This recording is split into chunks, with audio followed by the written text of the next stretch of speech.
And hello YouTube, and welcome back to another episode of The Zone TV Movie Entertainment with your host, me, once again, Jonathan. Okay, so, sorry, a little bright in here. Anyway, so, The Flash came back this weekend, finally, because I was getting kind of bored without The Flash. So now we're on Season 3, Episode 10, Borrowing Problems from the Future. Now, if you caught up to speed of what's going get it, speed, Flash.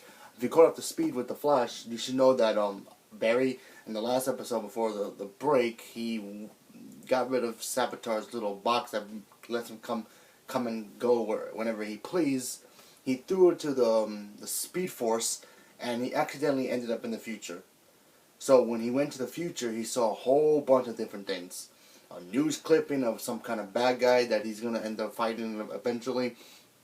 And then, of course, he sees Savitar himself and Iris. And Savitar kills Iris. And this has been freaking out Barry for, I'm pretty sure, maybe months. Because now we're back in the present, and Barry's still trying to figure out what is he going to do, how is he going to prevent this from happening. Because, you know, he wants to protect Iris, but he knows that if he does something to change the future, something else probably could happen. So he needs to be extra careful. Pretty good episode, I would say. The bad guy in this episode, I can't remember his name, but he was from the future that, you know, Barry predicted or saw in the future. He's got an eye patch, and he has like this gun that can basically has a whole bunch of different bullets that can do anything. Kind of like the gun from Judge Dredd. You know how Judge Dredd, if you've seen Judge Dredd, you know he has that gun that has machine guns in it. It's a pistol, but it can shoot a machine gun, rockets, and whatever kind of other things. So that's what this guy had. And, you know, he had bullets that he shot at Barry, and it just kept following him, so that was pretty cool. And we got to see Kid Flash also, and, you know, also Barry finally told Iris the truth that was, you know, listen, Savitar is going to kill you in the future, but I'm going to protect you and see what I can do. And she's like, oh, why? At first she's like, which is kind of my negative point here. First she goes, why are you going to save me? You know, there's so many other people you could save. You got to save the world. And Barry just looks at her like, are you crazy? I gotta save you because I love you. And this goes to my negative right now because honestly I'm like, and then 5 seconds, as soon as she says, you know, don't worry about me, la la la la, then she starts crying out of nowhere like, oh my god, I'm gonna die. Then she realizes, oh wait, I'm gonna die? So what was the point of saying don't worry about that? Why you worry so much? You should be saving the world instead of me. I don't get that, but whatever. And then you have Harrison Wells trying to build his new Star Labs museum. That was pretty funny. Harrison Wells is pretty funny in this season. I really like him a lot. He's pretty cool. He's not exactly like the Harrison Wells from season 1 or 2, but he's kind of awkward. Like you can't even tell if he's really smart or he's kind of just pretending to be smart and he's really stupid. It's just funny. And the guy has a drinking problem with coffee. It's ridiculous. And then, of course, you have Caitlin in this episode trying to figure out how to get rid of her code powers because she doesn't want to turn into Killer Frost. She says she still has nightmares about it, and yeah, she doesn't want to turn it. And eventually, she's going to turn. Because there's a moment in the episode where you see Barry and Cisco.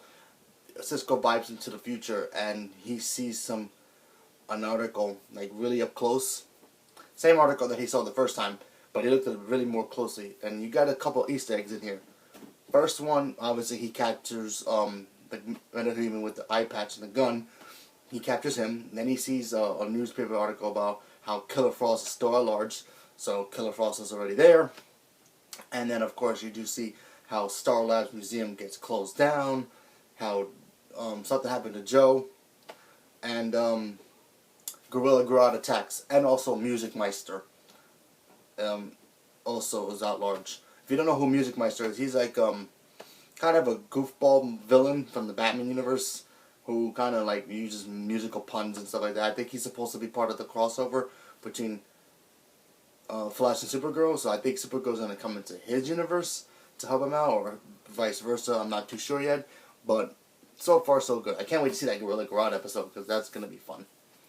Other than that, like I said, it was a pretty cool episode. It wasn't exactly great, but it does give us some clues of what's going to happen. I'm starting to think that they're going to change the future, I think, because right now they started to do it. Because in this episode, instead of Barry capturing the bad guy that he's supposed to capture, he made Wally do it. So that kind of changed a little bit of it. Because in the future, when he vibed the future with Cisco, he sees Savitar holding Iris, but then he sees Harrison Wells on a rooftop getting ready to shoot him.